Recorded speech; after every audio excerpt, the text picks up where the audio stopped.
This is the Epic Brum podcast, and we're joined by a brilliant Brummie who's made a name for herself on Turkish television.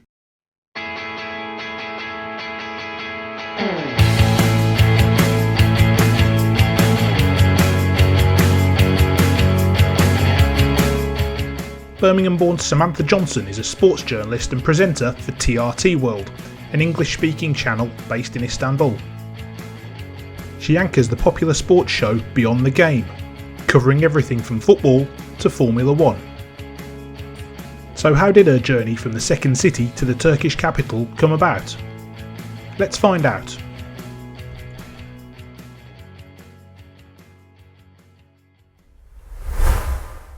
Sam, welcome to the Epic Brum podcast. How are you?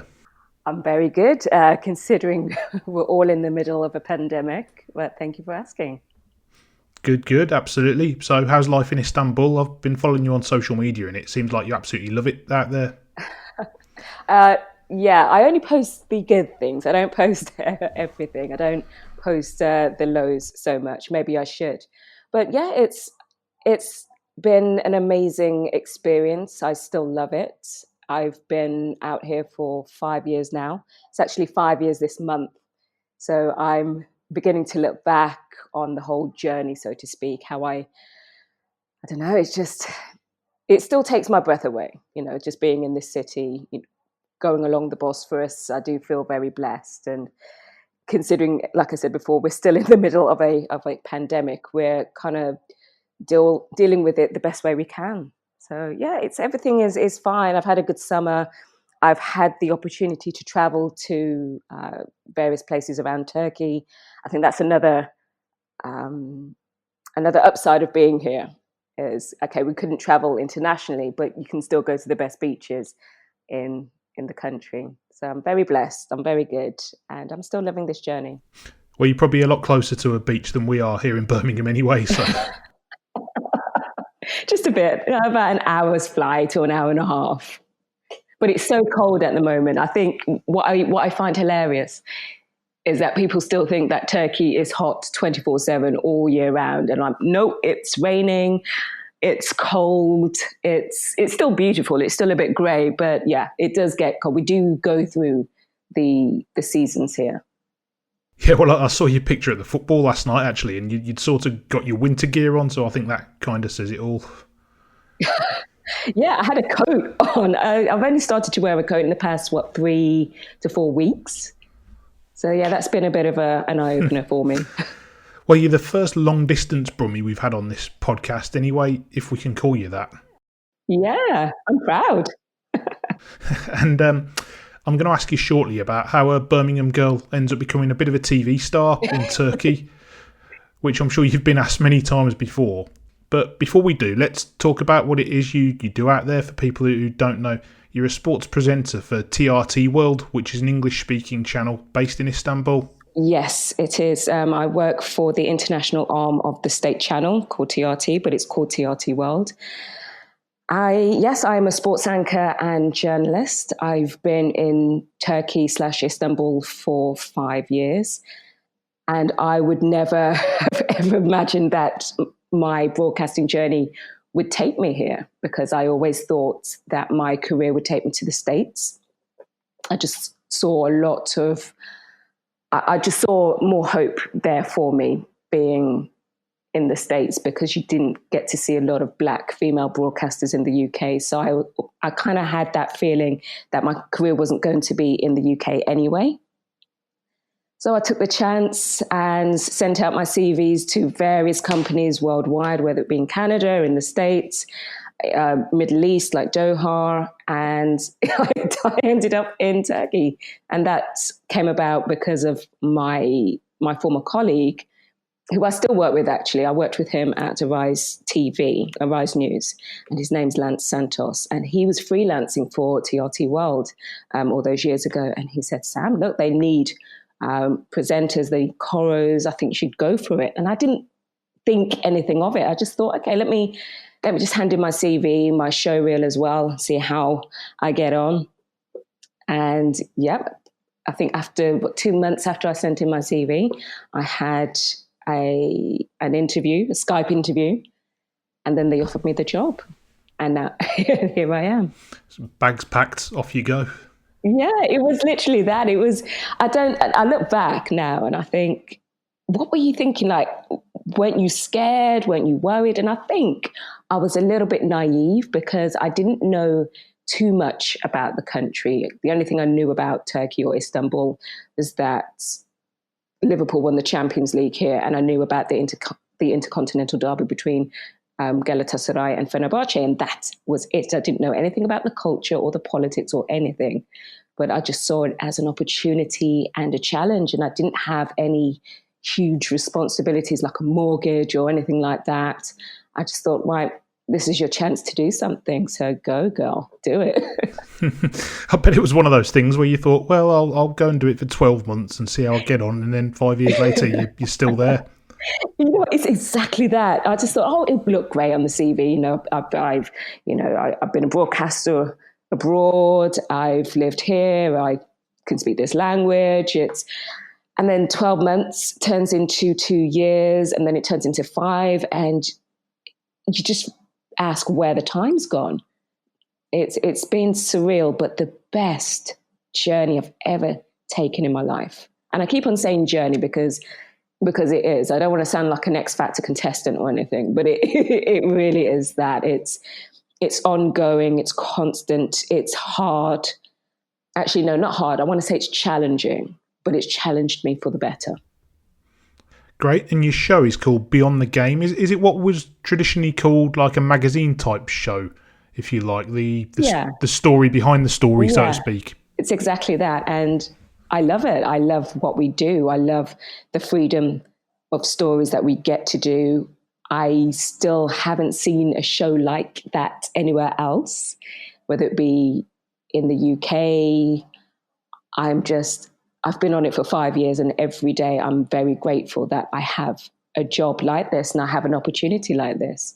I can easily go to my bosses with a pitch, an idea for a story, and they trust me enough to say, okay, Sam, yeah, you can do it. I mean, obviously we're in a pandemic. It's a lot harder to travel now, but that freedom, that sense of freedom and that trust that the bosses give you or my bosses give me, it's invaluable. And I don't know if I would have had that if I stayed in the UK. So yeah, we get to do great interviews, long features, debates, all of that in 26 minutes. And plus we have the bulletins as well. But yeah, that's my sweet spot, that show. That's my baby. Yeah. And it does go out live, doesn't it? It used to. Yeah, we used to do it. It was 5 days a week, live 26-minute show, half an hour show. But now it's pre-recorded. And luckily the things that we talk about and the stories that we have on our show, it doesn't date. So it goes from Monday to Wednesday, which is, it's cool. I enjoy it. I still enjoy it. And that's a big factor. You have to enjoy. You have to love what you're doing. You really do. Absolutely. And there's inevitably a lot of focus on football, particularly Turkish football, but you get to delve into a lot of other sports as well, don't you? Yeah, we do. I mean, okay, we do focus a lot on football and issues, but for example, a few weeks ago, we had a Black Lives Matter special and an update on, where we are in Black Lives Matter in sports, that kind of thing. And again, like I said before, just the freedom to actually dedicate a whole show on that, not do little tidbits of, let's talk about this for 3 minutes and 5 minutes, and then we just go on to something else. We get to talk about sports issues that have a political twist. And, that you do have that famous saying, sports and politics should never mix. But it does. It almost does every time. Going back to Turkish football, it does seem like, looking at it from afar, that there's never a dull moment, whether it be on the pitch or in the boardroom or in the stands either. It's very colourful. That's if you can put it that way. But it's very addictive, and I've fallen into this rabbit hole where I'm just completely fascinated by it all. And the main reason why it's so beautiful to me is because of the fans. And it kills me not to see fans in the stadiums in Turkey, because that's what Turkish football is all about. And it's beautiful. Have you ever been to a game in Turkey?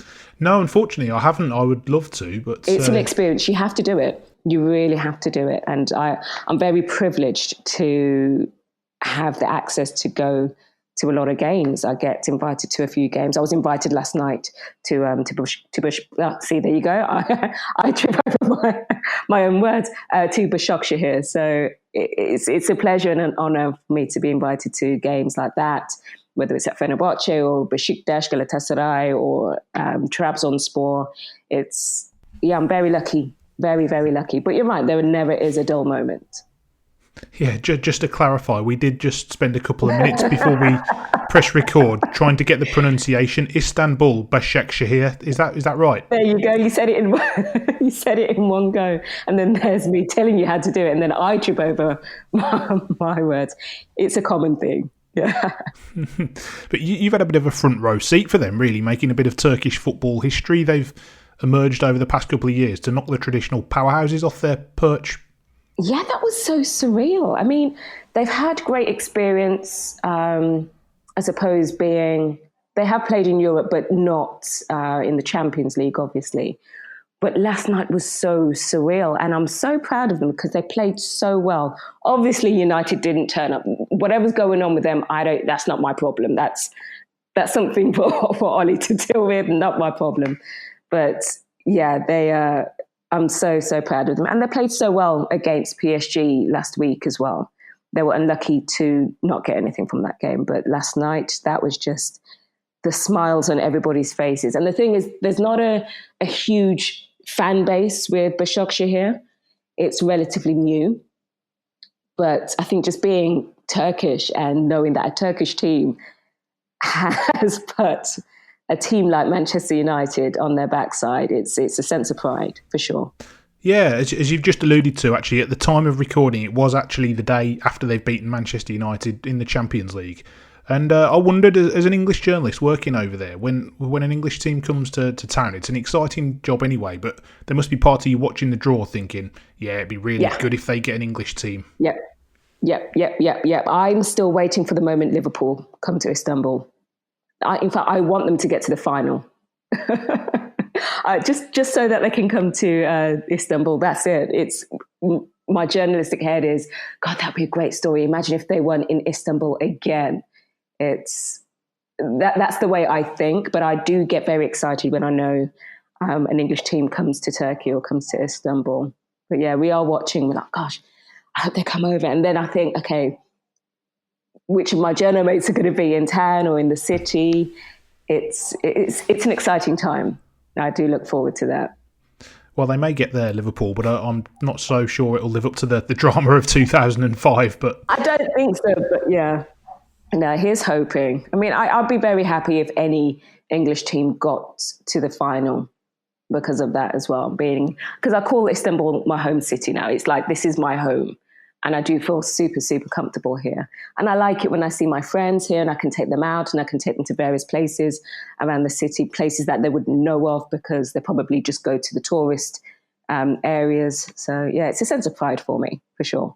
And another thing, which is hilarious, I do get a lot of calls from other people asking me what's going on in Turkish football, or do I have this contact for someone, yada, yada.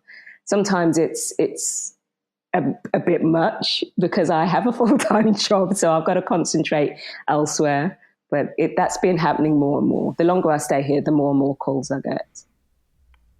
Great. Well, you've given me a nice segue, actually, when you call Istanbul your home city, because we've talked a bit about where you are and what you're doing right now. So how about where it all started? Am I right in thinking you grew up in Aston? So I like to say, because it happened this way, I have two postcodes. So yes, one of them is B6, 6DG, and the other one is B74, 2TT. And B74 is Four Oaks, St Coldfield, and B6 is Aston. So I grew up mainly with my grandparents because my mom, she's a nurse, and they used to look after me a lot more. So I would stay with my grandparents in Aston, and then other times I would be a St Coldfield girl. So I had literally two extremes of living in Birmingham. Yeah, sure. And I gather you come from quite a sporty family, don't you? Yeah, yeah. My family's sporty. I'm not physically, or I just wasn't that good. But my mom, she played volleyball for England, and my dad, he played, I think, in the football league. Did he? I know he definitely played in the Sunday leagues. So he's like super sporty, and so is my uncle. I played netball every weekend for a team outside of my school. But when I was in school, I played for the school team as well. So yeah, very sporty family. So all of this came very naturally. And I guess did that have an influence on you wanting to go into sports media as such? Yeah, it did. I mean, what I love about sports media, and I kind of clocked it from a very early age, is how everything is produced. So watching the Olympics or Champions League, I used to love the music pieces that you would see before the actual action or the interviews. Like, it really just sets up the event. And I just loved it. And I just always thought, God, I'd love to be a part of that.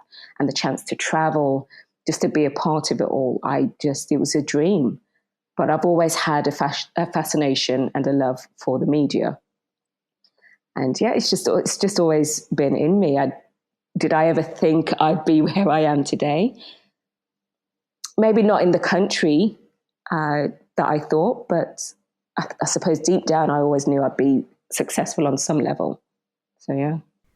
Yeah, without getting too philosophical, I often tell people that I think working in the media is the best job in the world, because whatever your passion is, whether it's sport, whether it's food, whether it's music, you can indulge your passion, can't exactly. you? It doesn't feel like work. And to this day, it doesn't feel like a real job. Like, gosh, we get to travel, we get to interview great athletes, we get to do great stories. Like, wow, this is our job. Every day I'm grateful for doing something that I love. Yeah, were there any sports broadcasters or shows that you looked at and admired and thought, yeah, I want a piece of that? Well, obviously, I think, look, you had Sky Sports News. That looked like that's always a very enticing outlet. And I'm very lucky to have worked there as well and get my experience from there. But of course, I Match of the Day, watching the Champions League action. What else did I watch? No, I used to listen to 606. I listened to a lot of radio shows as well. So I love the debate shows or the call-ins, the phone-ins. I thought that was quite entertaining because I like debates as well and hearing other people's opinions. I actually like to be the moderator. So that's the kind of stuff that I like to watch. But did I ever think I could do it? It's kind of hard when you don't see someone like yourself on screen to look up to. It was a bit difficult to envision. But I'm glad I took the steps to get to where I wanted to be. Sure. And am I right in thinking you worked in music for a bit before you got your break in sport? Oh, yeah, I dabbled. I dabbled like everywhere. So it started when I was 16. And do you remember the clothes show? Yeah. They used to have it do they still have it at the NEC? I think it finished a couple of years ago, actually, but it did run for quite a number of years, didn't it? Yeah. Yeah, so when I went to the clothes show years ago, obviously I was 16, there was someone from a music company. It was BMG at the time. And they needed people for their street team. Now, what a street team member does is hand out flyers, hand out CDs, do a lot of promotional events where you are like putting up posters. You don't get paid for it, but you do make your contacts. So that's how it all started. So it started when I was in Birmingham, when I was 16. It wasn't until I actually moved to London when I was 18 that it became a regular thing. So again, I was working with Sony BMG, because they had merged. And I was writing articles for BMG, reviews, going to gigs. So yeah, all of that came in great step because I made a lot of contacts. And I got my contact from a magazine, Touch magazine, at one of the music events. And I started to work at that magazine. And music and sport will always make a crossover.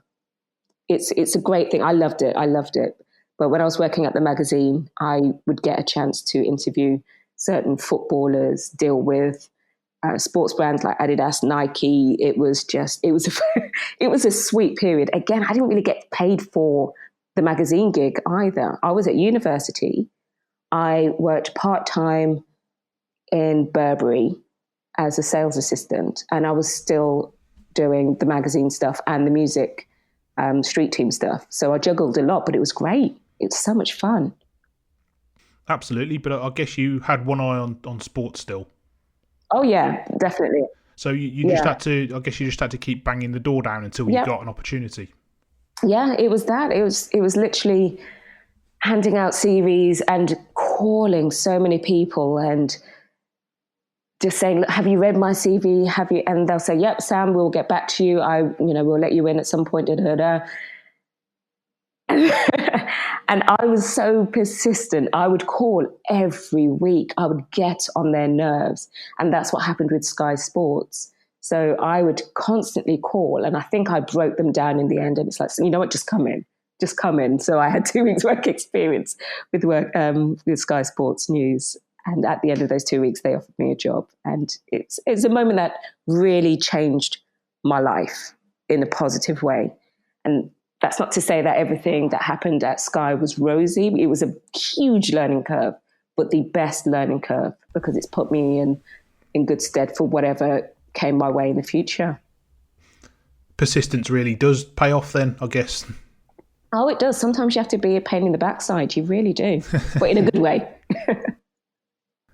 So you went to Sky then, and it was kind of a research job to start with, behind the camera, but you had obviously had one eye on getting in front of the camera and presenting and interviewing, etc. Yeah, I started off as a researcher, and then I worked my way up to be a production junior, sub-editor. So I was cutting and editing and writing scripts, everything. And from that, I had a few chances to be their online presenter, which was, again, a great experience. Ultimately, I had to leave Sky to find more opportunities and get more experience. But yeah, I don't regret a thing, that's happened at Sky Sports. It was a very interesting place to work at that time. So yeah, it's some interesting memories looking back, great experiences, some great people that I've met that are still my friends to this day. So yeah, that's how it all started out. And I had an opportunity to go live on air that happened 3 times, and that was again a cool experience that made me feel like, okay, is this what you want to do? That was a make or break time for me. And then from that moment, it was, yep, this is what I want to do. This is how I want to move forward. So yeah. And then you've had some really good roles since then, haven't you? You've done Be in Sport, The Sun, and a bit of Chelsea TV as well. Is that right? Yeah. So I think it was after Sky. I worked for Coral, the bookmakers. They had just launched their TV station, so I had a regular gig with them every Saturday. It was so much fun because I used to go to the races as well. And while I was working for Coral, I also worked for Al Jazeera Sport, which is now Be in Sport. And again, that was great because I would go to Doha. I was there for 2 weeks at one stage. I was covering for the Olympics. And again, it was just every time I look back, I'm just very grateful for all the opportunities that I fought for and were given. It wasn't easy. I had to deal with quite a bit emotionally, especially being one of only a few Black females on the circuit. It's a tough industry, especially when you don't have a lot of, support. Although I got support later on through BComs, which had been an absolutely amazing organisation for me. So yeah, I've managed to get a lot of experience with different broadcasters. And I suppose along the way, you figure out what kind of broadcaster you want to be and what you want to do. Do you want to do more live games? Do you want to be pitch side? Do you want to be an interviewer? Do you want to be an anchor? Would you be a correspondent? I think that time for me was a really, really good time to figure out what kind of person and broadcaster I wanted to be, for sure. Little did you know that Istanbul was going to come calling, which some people would say was a bit of an unusual career path, but here you are, and that must have been daunting. I mean, we talked about how it came about earlier on, but it must have been daunting with the difference in language and difference in culture and everything else. Again, it wasn't daunting. I look back and I can be very tunnel visioned sometimes. Sometimes if I have a task, best believe I'm just focusing on that task. So the task for me was to move to Turkey, move to Istanbul, and do this job. This is a great opportunity, and you do that. So I did that. And it's not until you actually stay for a bit longer and you stay for a few months and then you start to realize where you are, and then you try to integrate with the culture, and it's beautiful. I love it. I still love it. I'm in love with it to this day. But the year that I moved there, so it's 2015 and 2016, that was a very turbulent year. It was a very, very turbulent year because there were so many terror attacks. It was so common. It happened. It felt like every month was something was going on, and it just make you think, okay, where the hell am I? What the hell is going on? And then we had the failed coup in 2016, and then that was a moment of, hold on, Sam, what are you doing? What are you doing here? Are you going to stay here? Are you going to leave? What do you want to do? It was a moment for me to think. It was so surreal, because I'm looking back now, and so many things were going on personally as well. I just exited a long distance relationship, so that was, my emotions were going everywhere. So you have a breakup, you have a failed coup, there's terror attacks, and you're like, okay, Sam, okay, what's going on, girl? What are you going to do? So it was at that moment in July, I would say, I had to have a word with myself and say, Sam, what do you want? Because you can't have one foot in and one foot out. Are you going to stay here and make it work? Or are you going to look for other opportunities elsewhere and hand, again, your CV and your show reel elsewhere? And I made the decision to go all in. 100%. I just thought, Sam, if you are going to make this work, you have to go all in. And as soon as I did that, everything just became so much easier. And I just integrated myself with the culture more.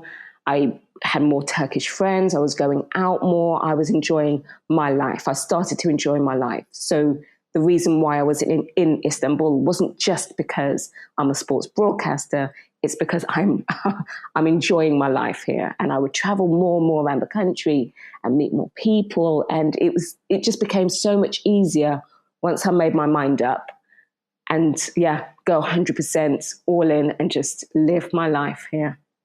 So it seems like then that you've found a job that you love in a city that you really love, and you've been doing it for 5 years now. So going back to the job, I think there are a lot of people who I don't think they'd quite appreciate the work and the prep that goes into putting together a 30-minute show. So can you give us a quick rundown of your typical day when Beyond the Game goes out? It's funny because the days vary and it depends on what you're doing. Just generally speaking, it goes out at what, 7 o'clock, is it? Oh, it actually goes out at... sorry, I'm thinking of Turkish time now. So it goes out 9:30 Istanbul time, which is 6:30 UK time now. So what time would you arrive at the studio then and start getting everything together for that day's show? I would get everything ready, or I would go in for 10 o'clock in the morning. And what I normally do is over the weekend, I'm actually going through my questions. So yes, I do enjoy my weekends and I go out and everything. But if I have a spare moment and I know what's going on in the show, then I get my questions together for the guests and I do more preparation. So I get in 10 o'clock, I finesse the questions, send the questions out to our guests. I have a look at the packages, what's mentioned, just rearrange some of the scripts. So if someone writes a particular script and it's not how I would say it, I would change it. And that's, every presenter does that. So I get in, do that. I have to be on set for 1:30. So I'm actually in makeup for about 12 o'clock. And it takes me about half an hour to get everything done because I've kind of nailed it down how to do my makeup and my hair. And it's just a very, very quick process. So we start recording at 1:30. And this is, when it was live, it was different, but now it's pre-recorded. This is the schedule now. So we record at 1:30. And all the editing process happens afterwards as well. And then it goes out at 9:30. And in the meantime, I'm still there from 10 o'clock till 8 in the evening because we're doing the bulletins as well. So after I've recorded the show, which finishes around about 2 o'clock, I'm back at my desk. I'm, again, writing new lays. I'm still editing for the bulletin. And yeah, that's it. It's a full-on day. And in between those, times where there's a bit of downtime, I'm researching stories that I would love to do, that I want to do. I'm still making contact. So you know how difficult it is to actually just nail down an interview or just to nail down access. So I'm still doing that. It's nonstop. And I'm actually taking my work home with me, which isn't the healthiest thing to do, but I'm used to it. I really am. So even after 8 o'clock, I'll get home and I'm still sending emails or I'm sending WhatsApp messages to so-and-so to see if we can still do an interview or yada, yada. So yeah, it's nonstop. And like we said before, it doesn't feel like work because we love what we're doing. But at some point, I am going to have to take it easy. I'm just going to have to slow down somehow. Yeah. I think it's nice to give people that little insight into how it all comes together because I think they're seeing a 30-minute or a 26-minute show, which is, comparatively speaking, it's a small window in their day, but it takes so much to pull it all together. Yeah, and we're trying to get the guests a week in advance as well. So it's all about preparation. Absolutely. And I gather away from the busy day job, you do quite a bit of mentoring and campaigning and advocacy for equality, don't you? Yeah. I feel like I don't do as much as I did when I was in the UK.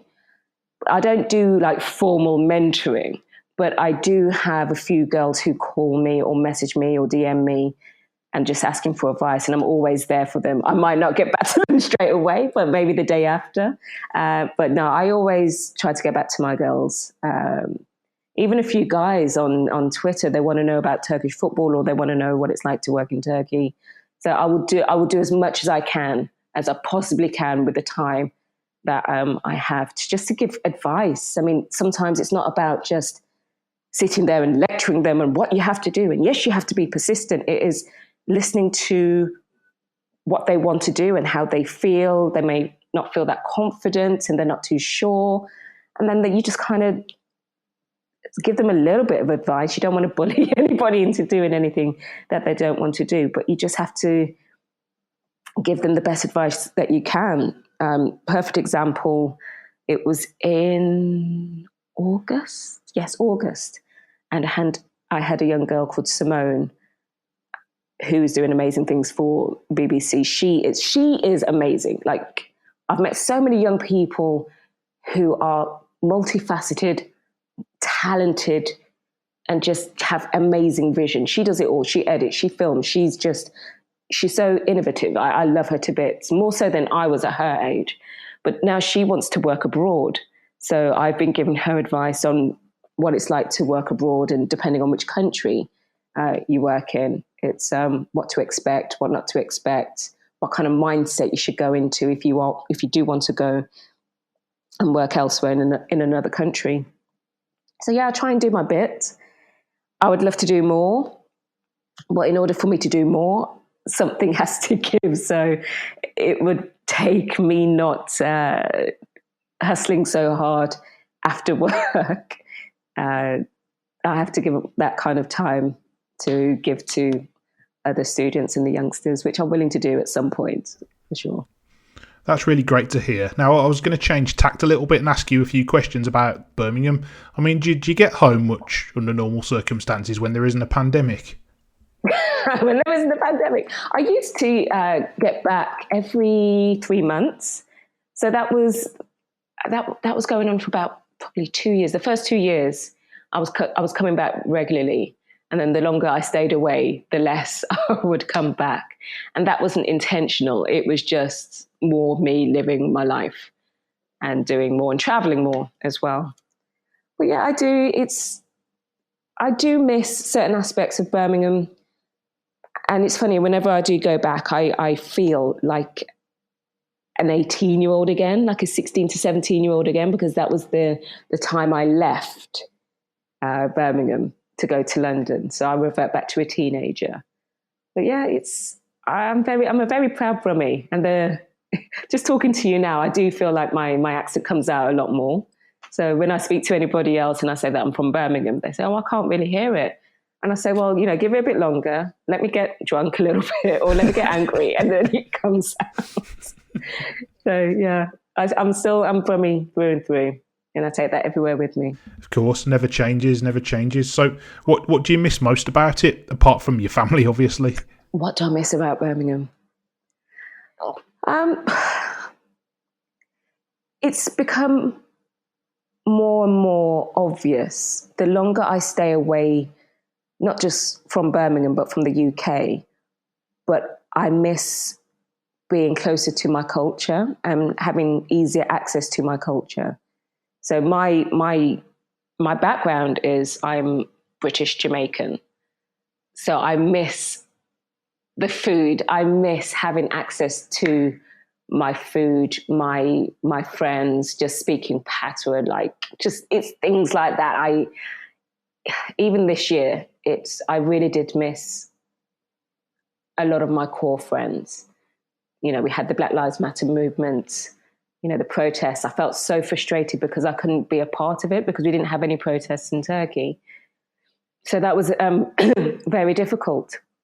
And it's, I keep on talking about the food, but I miss it so much. I mean, my mum was supposed to come over to Istanbul for Christmas, and she would normally bring, the hardo bread, the bun, the cheese, ackee saltfish, and everything. She would bring it over. But now she can't, so I'm without it for a good few months. But I miss Lascelles Road. I miss Russell's. I miss... I do miss my people. I do. It gets harder the longer I stay away. Yeah, it's funny you mentioned going back to your teenage self when you come home, because Birmingham's changed so much over the past few years. So I guess when you do come back and you must go in and go, well, that wasn't there last time, or that wasn't like that when I was here before. Yeah, it's exactly that. It's like normally I would know where to go out, or I know the places to be, or things like that, growing up. But now I call my friends and I said, okay, well, what are we doing? Where are we going? What's the place to go? Like in my teens, I had a great teenage, I had great teen years. I used to work do you remember Ipanema on Broad Street? I remember the name, yeah. Yeah, I used to work there, and that was absolutely amazing. Loved it. I used to go out to Bar 260. I'm definitely showing my age, but Bar 260 on a Sunday night, that was a good R&B and hip hop night. That's my era. That's how I remember Birmingham, and going out to Meet You as well. I remember just looking back at Birmingham through rose tinted glasses, and oh my gosh, remember when we did that? And, my brothers would be able to tell me where to go out now. They go out far more often than I do, obviously. So yeah, it is a bit like that. Like, I have no idea where to go or what to do. It's changed so much, but it's a very, cosmopolitan city. It's always been a very cosmopolitan city, but even Grand Central Station, Birmingham, just seeing that's just so beautiful. But I still remember the old Birmingham New Street Station. Do you know what I mean? I still see it in my head. I remember everything. I remember where the escalators were and how it used to lead to the Palisades. I remember so much, but seeing the new Grand Station now, you just think, wow, it's something completely different. Yeah, and as a sports fan, we've got the Commonwealth Games coming as well, which is just going to be amazing, hopefully. Yeah, it'd be very interesting to see how everything goes during the pandemic. I think everyone hopes that this will be, say, over. I think all of us just feel so tired of it all, and it's so frustrating. But I do feel a sense of pride that something like this is coming to my home city. So hopefully I get to come back for that with TRT World. I'm not sure. We'll wait and see. But yeah. Yeah, I was going to say the first hand to go up for a job covering that one when it comes around. Well, yeah, and they'll think, oh, yeah, it's a lot cheaper for Sam to go back to Birmingham because she can just stay with her mom, something along those lines. I don't know. Brilliant. So just to finish off then, this is the Epic Brum podcast. So we always finish with asking the same question. What makes Birmingham epic? What makes Birmingham epic? Well, other than the accent, obviously, I would just have to say it's us. It's the people. I love how humble we are. I love our sense of humour. Just the ability to take the mick out of ourselves. It's effortless. But I also love our grit and our determination as individuals. If we want to achieve something, then we pretty much just get on with it. There's no faffing about it. It's okay, we're going to do this, right? All right. I love that. I'm so proud to be a Brummie for those reasons. And it's kind of grounding as well. It's every time I come back to Birmingham, there is a sense of I can just breathe again. And maybe that's because, I'm with my mum and she gets to cook for me and look after me. I get to be a kid again. But there is that sense of just being in Birmingham. You just get to relax a bit more. But yeah, I miss us. I really do. That's a great note to finish on. So, Sam, thank you very much for your time. I know how busy, how hectic everything has been for you. So thank you very much for joining us. No, thank you for asking me. Thanks for tuning in to the Epic Brum podcast. If you like what you heard, you can find more episodes on Apple Podcasts, Spotify, YouTube, or wherever else you get your podcasts. And don't forget to follow us on social media at Epic Brum HQ.